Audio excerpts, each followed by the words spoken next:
I want to start with a ledger, not a map, not a photograph, a parish account book from a small township in the English Midlands, dated 1809, currently held in a county records office that most people have never heard of. On page 40, in a different hand than the rest of the entries, someone has added a note beside the annual tally of waste and common ground. It says the walnut and damson trees along the northern hedgerow bear without setting, and that the old men of the parish will not say who first put them there, only that they were always bearing. The next entry, from the following year, records that the same ground had been enclosed. No debate is recorded, no petition, no vote that anyone bothered to transcribe. I filed that away. Then, 11 months later, in a completely different collection, a Scottish estate factor's correspondence from the same decade, I found nearly the same sentence. Different county, different dialect, same claim. Fruit trees that were always bearing, and no one willing to say who planted them. 2 documents, 2 kingdoms, technically under the same crown but administered by different men, working from different records. 1 phrase. If you've been with this series, you know where this is going, because we've been here before. The reclassification of Białowieża, the disappearance of Yakushima's understory, the silence around Aokigahara. Today I want to go somewhere closer to home for a lot of you watching this, the English and Scottish commons, and what enclosure actually erased. Let's be precise about what enclosure was, officially. Between roughly 1750 and 1850, thousands of Acts of Parliament converted common land historically open to local use for grazing, gathering and gleaning, into private, fenced property. The textbook explanation is agricultural efficiency. Open field farming was inefficient. Enclosure allowed crop rotation and investment, and the economic gains, while unevenly distributed, were real. I'm not disputing that this happened or that it had real economic causes. What I want to ask is a narrower question.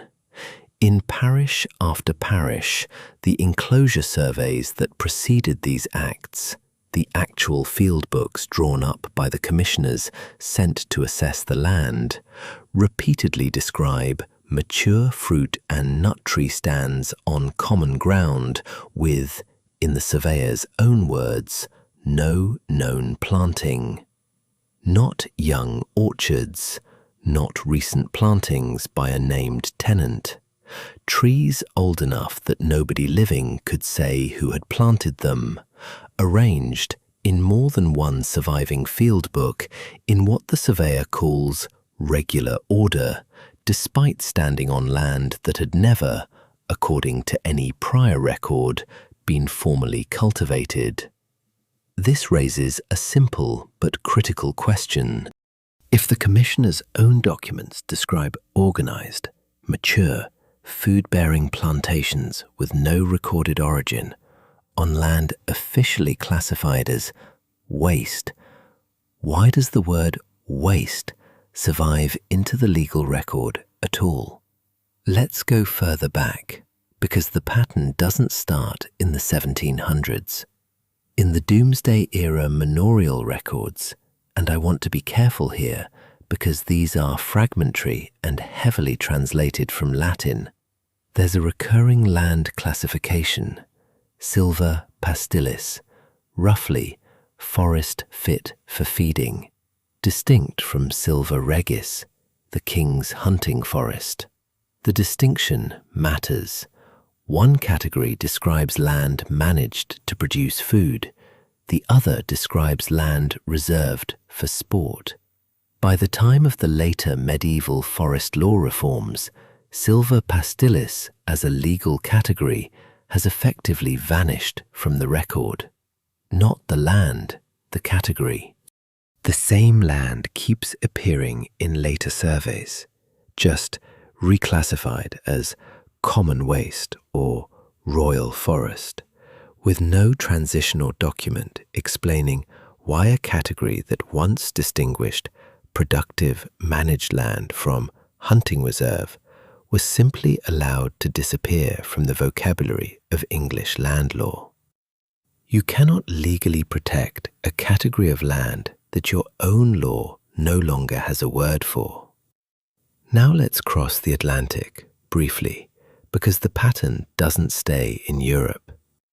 Botanical surveys of the eastern woodlands of North America, conducted by colonial naturalists in the 1600s and 1700s, repeatedly describe forests dominated by chestnut, hickory, and oak in densities and distributions that 20th century forest ecologists have struggled to explain through natural succession alone. The academic term now used for this in the peer-reviewed literature is anthropogenic forest. Forest shaped by deliberate, sustained indigenous land management, including selective burning and planting, over centuries. This is not a fringe claim, it's in mainstream ecology journals. What interests me is not the existence of this management. That part is documented and increasingly accepted. But what happened to the official framing of these forests within about 2 generations of colonial surveys? By the early 1800s, the same landscapes that 1600s naturalists described as clearly tended are being described in land office records as wild and untouched, available for settlement precisely because they are assumed to belong to no one and to have been shaped by no one. The people who did the shaping are still alive in this period. They are simply no longer being asked. The pattern repeats with unsettling precision.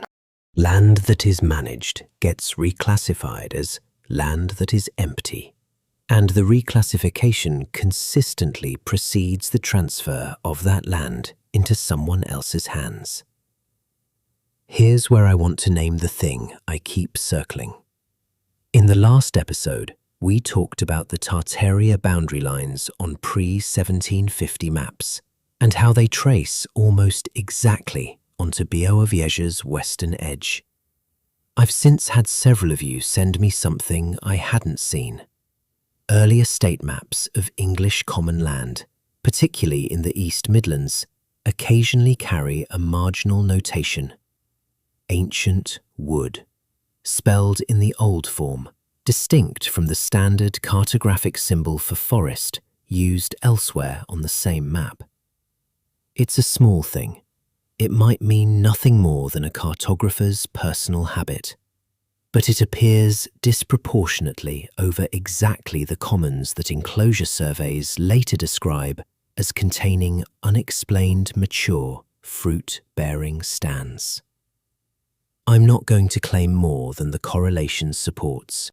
I'll just say, it's there, it's consistent, and nobody I've found has offered an explanation for why that specific notation clusters where it does. Now, the coordination problem, because this is the part that actually keeps me up.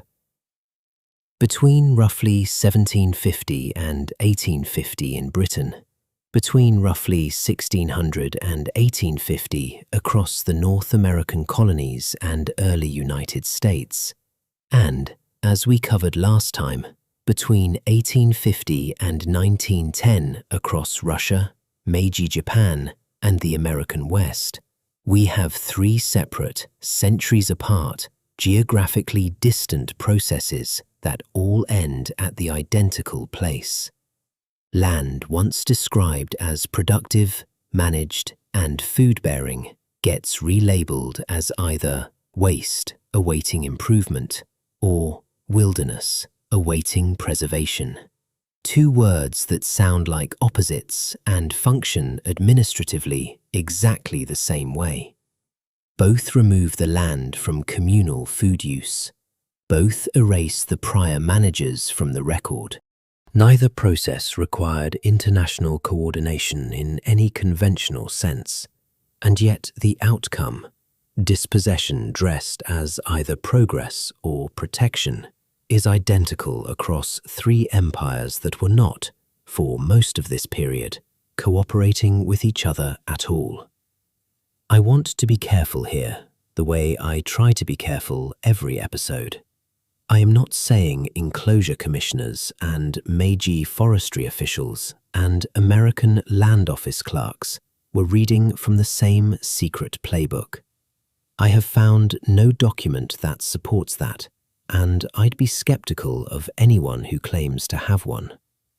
The more uncomfortable possibility, the one I can't fully dismiss, is that you don't need a shared playbook if the underlying logic, that unowned, unfenced, food-producing land is a problem to be solved rather than a system to be protected, was already so deeply built into how these administrations understood land itself that it produced identical results without anyone needing to coordinate at all. Which raises the question I actually want to leave you with, because I don't think it's about the past anymore. If that logic was strong enough to erase silver pastilles from English law, anthropogenic forest from American land surveys, and food forests from 3 continents within roughly a century and a half of each other, is that logic still running?